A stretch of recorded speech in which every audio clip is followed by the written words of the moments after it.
साथियों, इस बार के बजट में आपने देखा होगा कि अनलिस्टेड बॉन्ड्स हो गए, डिबेंचर्स हो गए, डेट म्यूचुअल फंड्स हो गए, इस पे अब कैपिटल गेन टैक्स लगेगा।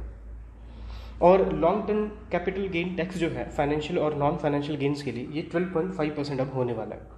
तो यहाँ से साथियों एक टर्म निकल के आता है कैपिटल गेन टैक्स। तो इस वीडियो में हम डिस्कस करेंगे कैपिटल गेन टैक्स क्या होता है। देखिए, नाम से क्लियर है, जब हम कैपिटल गेन टैक्स की बात करते हैं तो कैपिटल से जो आपको गेन मिला है, कैपिटल से जो आपको प्रॉफिट मिला है उसको इनकम कंसीडर करेंगे और उस पर टैक्स लगेगा। तो this is what capital gain tax. अब सोचेंगे कि ये कैपिटल क्या है। तो देखिए साथियों, कैपिटल कुछ भी हो सकता है।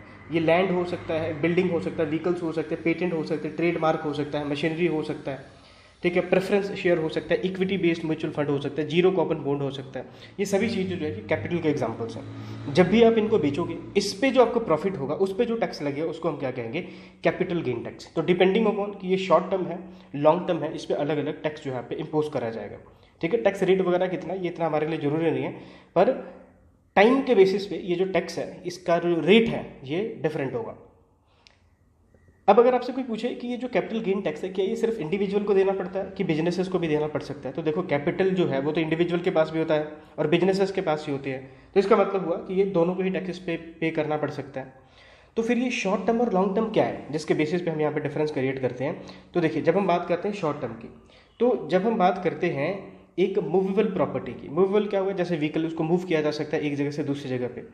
तो ऐसे सिचुएशन में अगर कोई आप मूवेबल प्रॉपर्टी अपने पास 36 मंथ मतलब 3 साल या फिर इससे पहले तक अगर आप अपने पास रखते हैं तो उसको शॉर्ट टर्म कहेंगे। लेकिन अगर कोई इमूवेबल प्रॉपर्टी हो, जैसे घर हो गया, वो मूव थोड़ी करेगा। तो ऐसे सिचुएशन में जो टाइम पीरियड है वो 24 मंथ है, मतलब अप टू 24 मंथ जो है इसको शॉर्ट टर्म एसेट जो है कंसिडर किया जाएगा। इसके बीच में अगर आप बेचते हैं, अगर आपको प्रॉफिट होता है तो शॉर्ट टर्म का जो टर्म्स एंड कंडीशन है उसके अकॉर्डिंगली यहाँ पे टैक्स इंपोज किया जाएगा। ठीक है, इसी तरीके से अगर हम बात करें साथियों तो लॉन्ग टर्म क्या होता है। तो देखिए, लॉन्ग टर्म की जब हम बात करेंगे तो कोई भी एसेट अगर आप 36 मंथ या इससे ज़्यादा के लिए रखते हैं तो उसको हम क्या कहेंगे, लॉन्ग टर्म कहेंगे। लेकिन जब हम बात करते हैं प्रेफरेंस शेयर की, इक्विटी बेस्ड म्यूचुअल फंड्स की, जीरो कूपन बॉन्ड की, तो ऐसे सिचुएशन में अगर आप 1 साल से भी ज़्यादा टाइम पीरियड के लिए अगर आप अपने पास इनको रखते हैं तो इसको हम क्या कहते हैं, लॉन्ग टर्म ही कंसिडर करते हैं। तो मेरे ख्याल से कैपिटल गेन टैक्स तो आपको मालूम चल गया जिस टॉपिक को हमने डिस्कस करना था। अब इसमें कुछ की टर्म्स इस्तेमाल हुए, जैसे कि प्रेफरेंस शेयर क्या होता है, इक्विटी बेस्ड म्यूचुअल फंड्स क्या होता है, जीरो कूपन बॉन्ड क्या होता है। चलिए इसको भी देख लेते हैं। तो देखिए, जब हम बात करते हैं प्रेफरेंस शेयर की, तो देखो नॉर्मली शेयर आपको पता ही है शेयर क्या होता है। अगर आप किसी कंपनी के शेयर खरीदते हो तो आप शेयर होल्डर बन जाते हो, आपकी एक ओनरशिप वहाँ पे आ जाती है। तो ये अलग अलग टाइप्स के होते हैं, ये अलग अलग टाइप्स के होते हैं। इसमें से ही एक टाइप की अगर हम बात करें तो प्रेफरेंस शेयर क्या होता है।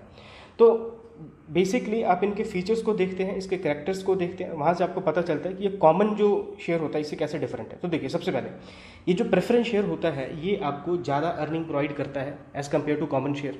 ज़्यादा आपको डिविडेंड मिलता है इस पर, और एट द सेम टाइम अगर मान लो कि कंपनी करप्ट हो जाएगा, लिक्विडेट अगर इसको करना पड़ जाए, तो ऐसे सिचुएशन में प्रायोरिटी आपको दी जाएगी कि पहले सबसे आपको पैसा दिया जाए जो आपने पैसा इन्वेस्ट किया था उस कंपनी में। फिर उसके बाद इक्विटी बेस्ड म्यूचुअल फंड क्या होता है, तो नाम से क्लियर है, ऐसा म्यूचुअल फंड जो अपना पैसा कहाँ पे इन्वेस्ट करते हैं, इक्विटी शेयर में जो इन्वेस्ट करते हैं उसको क्या कहते हैं, इक्विटी बेस्ड म्यूचुअल फंड कहते हैं। ऐसे अगर हम बात करें तो ये जीरो कूपन बॉन्ड क्या होता है। तो जीरो कूपन बॉन्ड जो है, देखिए अब इसके फीचर से रीड करिए, आपको पता चल जाएगा। सबसे पहले तो यहाँ पे रेगुलर इंटरेस्ट आपको इस पर नहीं मिलेगा।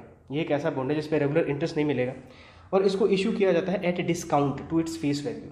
इसका क्या मतलब हुआ, तो जैसे मान लो कि ये एक बॉन्ड है, ठीक है, इस बॉन्ड पे लिखा है 100 रुपये, ठीक है, लेकिन आपको कितने में मिल गया, ये 50 रुपये का मिल गया, ठीक है। इसी को कहते हैं इशूड एट डिस्काउंट। तो आपका बेनिफिट कैसे होगा, आपका बेनिफिट ये होगा कि जब भी टाइम पीरियड खत्म होगा, जैसे मान लीजिए आपने 1 साल के लिए खरीदा, तो जब 1 साल खत्म होगा तो आपको कितना मिलेगा, पूरे फेस वैल्यू के बराबर 100 रुपीज़ मिलेगा, पे दी फेस वैल्यू एट मेच्योरिटी, ठीक है। तो इसको हम क्या कहते हैं, जीरो कूपन बॉन्ड कहते हैं।